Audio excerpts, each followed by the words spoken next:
아, 수급 단타님 얘기 들으니까 하는 건데, 그, 수급 단타님이 그 수급 매매를 처음 이제 어떻게 보면 시작하신 분은 맞죠.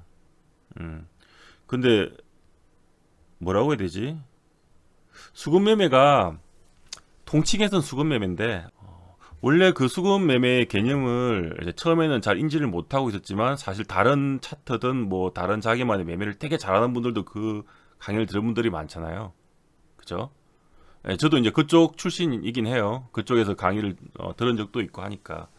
근데 이제 최종적으로 보면 같은 수급 매매인데 다 방법이 이제 뿌리는 비슷할 수 있는데 자기의 노하우와 그다음 경험 때문에 결국은 다 조금씩 달랐어요.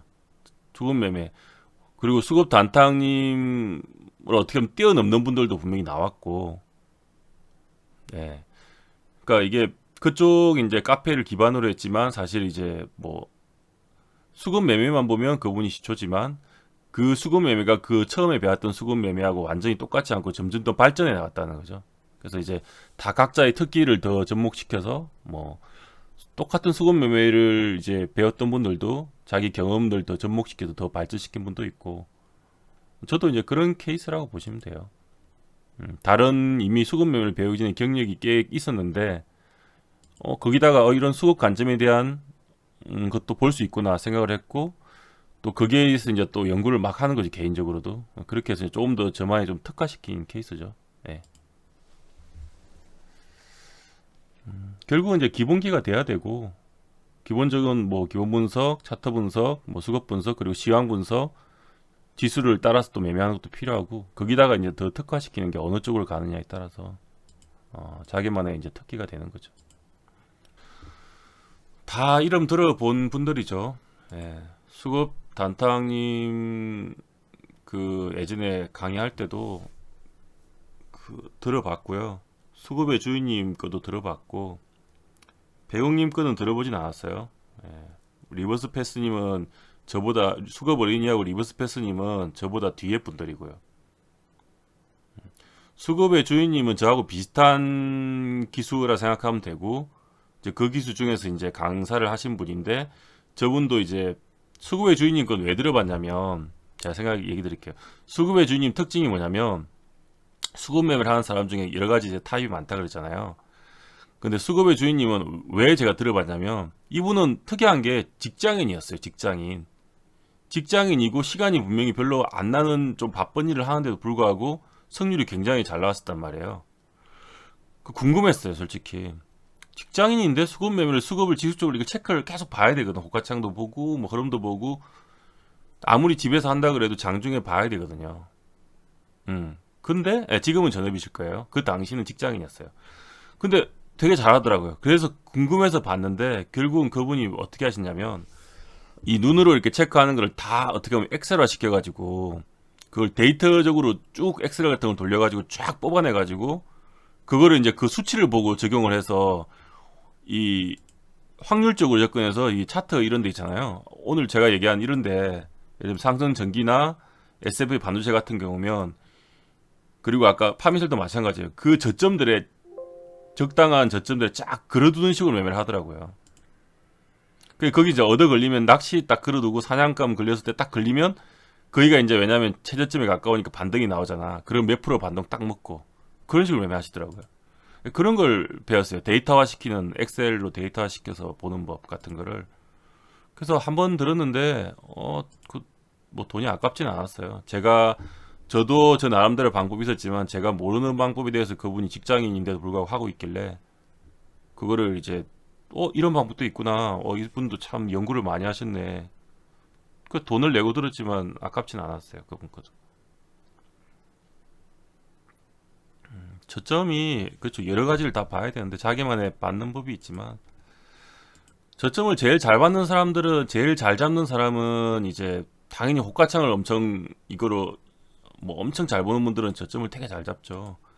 이제 그게 이제 호가창이 어느 정도 볼 줄 알지만 완전 뭐 여기 도화튀는 사람이 아닌 경우는 다른 확률적인 요소를 이제 해야 되는데 그 중에 하나가 뭐 제가 이제 잘하는 수급이나 뭐 이런 세력들의 단가나 이런 걸 계산해서 하는 법이 있고 또 이런 기술적인 그냥 기본적인 것은 지지와 저항 같은 거를 잘 파악해서 기본적인 그게 이제 기본적인 그 타점을 잡는 게 되겠죠.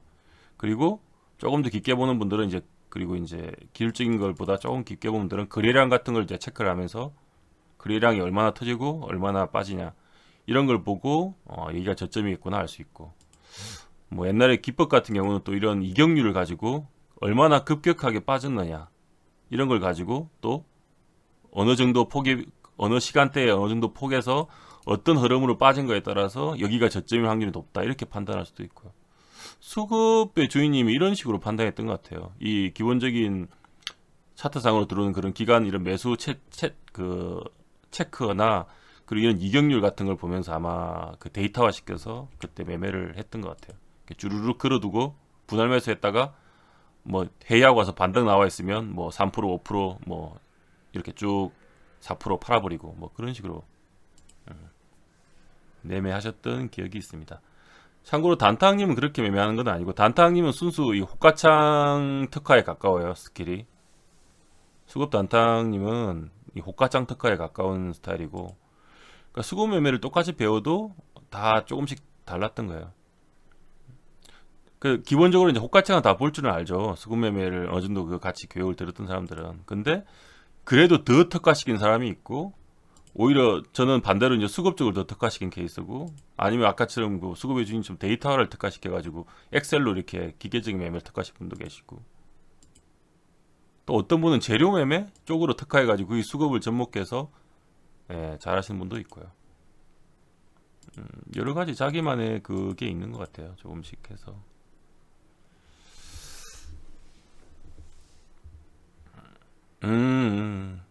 그게 무슨 말이냐면 이게 근데 버렸다고 표현은 좀 애매한 것 같고요. 처음에 생각했던 그 수급 매매는 지금은 통하지 않게 되었어요. 그 수급 단타항이 그 친구가 저보다 나이는 어려요. 조금 어린데 그 단타항님이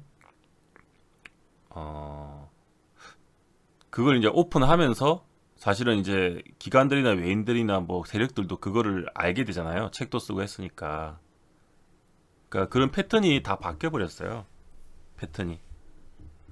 원래는 조금 더 단순하게 호가창의 이런 흐름, 체결되는 양만 보고 초창기에는 외인들이나 기관들 수급을 파악하기가 훨씬 쉬웠어요.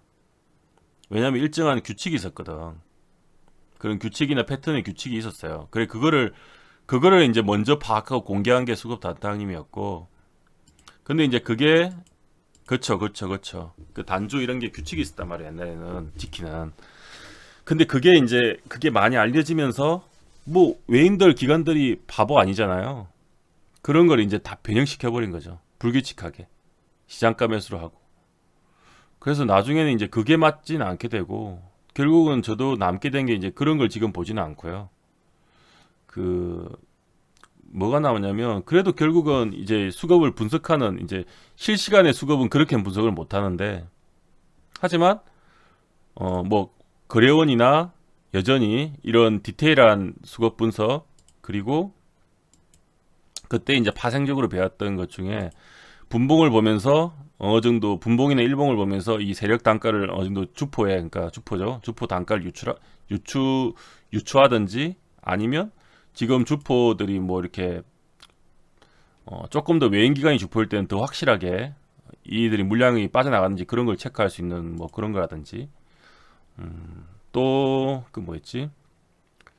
하여튼 몇몇 남은 게 있는데 약간 그 기본적인 이제 수급 매매라는 그 개념에서 이 호가창을 보는 게 어떻게 보면 핵심이긴 했는데 그 외에도 나머지 중요한 게 되게 많았단 말이에요. 그건 이제 수급 단타항님이 직접 알려준 것도 있겠죠. 하지만 수급 단타항님한테 배웠다기보다는 그걸 이제 공부하게 되면서 파생적으로 알게 되는 것들 다른 분들한테 배운 것도 있고 제가 들어간 것도 있겠죠. 이제 그런 게 남은 거죠. 지금 이제 수급 그 책에 책 2권인가 있을 거예요. 두 번째 거만 읽어도 되는데 두 번째 게 좀 깊게 나온 책이고 근데 그게 책이 지금 나오는 이제 호가에 뭐 이러면 기관이 들어온다 외인이 들어온다 이거는 지금은 맞질 않아요. 그래서 아마 버렸다고 표현을 하는 걸 거예요. 수급 매매를 버렸다는 표현을. 근데 수급 매매를 정확히는 버렸다기보다는 그 수급 매매 처음이 되는 그 기본 그 뼈대라고 해야 되나? 그게 이제 안 통하게 됐으니까 그걸 버린 거지. 수급을 중요시하고 수급에 대한 흐름을 이제 보는 그 전체를 크게 보면 이것도 수급 매매니까. 그래서 지금의 수급 매매는 초창기 수급 매매하고는 다르죠, 분명히. 저도 분명히 다른 수급 매매. 근데 뭐 이러면 그냥 저도 수급 매매라고 딱 맨날 이렇게 강조하지는 않는데 수급 분석을 중시하는 거라고 보통 얘기를 하죠. 예. 그런 큰 원리는 통한다는 거죠, 원리는. 여전히 원리는 통하고 뭐 오히려 이제 그런 걸 보면서 호가창을 많이 보게 되면서 이게 정확하게 뭐 몇 주 들어오고 몇 주 들어오고 이런 건 체크를 못 할지라도 지금이 개인들이 사는 흐름은 아니고 뭐 외인 기관이 사는 흐름이다. 뭐 외인 기관들이 시장 매수로 들어오는 것 같다. 이제 이런 거에 대한 감이 훨씬 좋아졌기 때문에 저는 이제 제가 마지막으로 이제 전문적으로 잡았던 부분이 어떻게 보면 수급이나 수급 매매, 뭐 세력들의 그런 수급 분석, 심리 분석 이런 쪽으로 더 그러니까 마지막 태클을 그런 쪽으로 탄 거죠.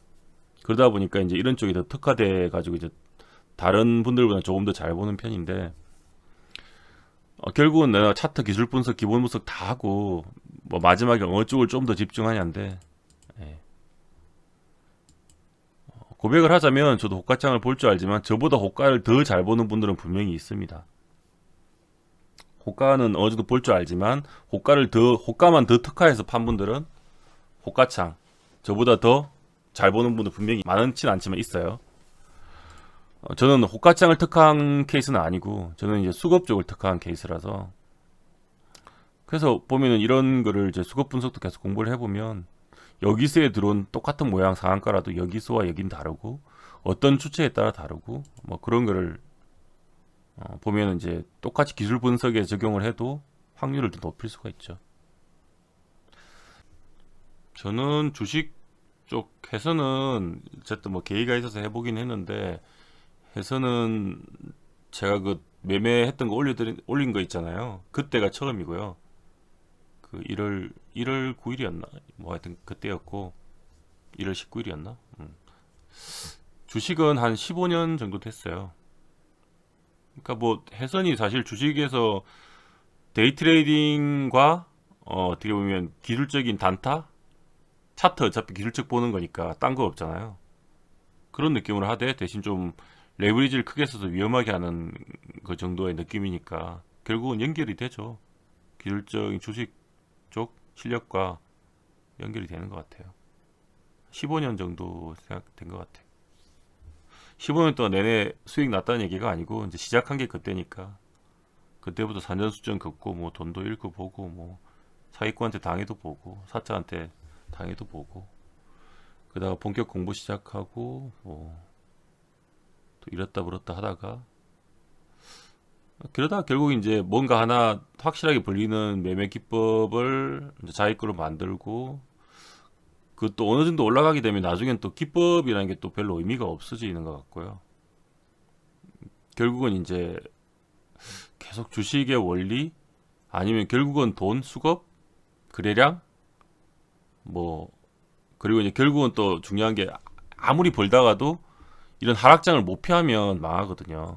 제가 항상 강조하는 게 아무리 열심히 한 1년간 벌었어도 여기를 못 피하고 들고 있어 버려서 다 맞아버리면 다 토해내는 거잖아요. 이런 걸 피하는 게 중요한 거죠. 이 두 가지인데 결국은 한 가지 종목을 잘 보는 능력하고 시황을 잘 보는 능력을 다 갖춰져야 돼요. 결국은.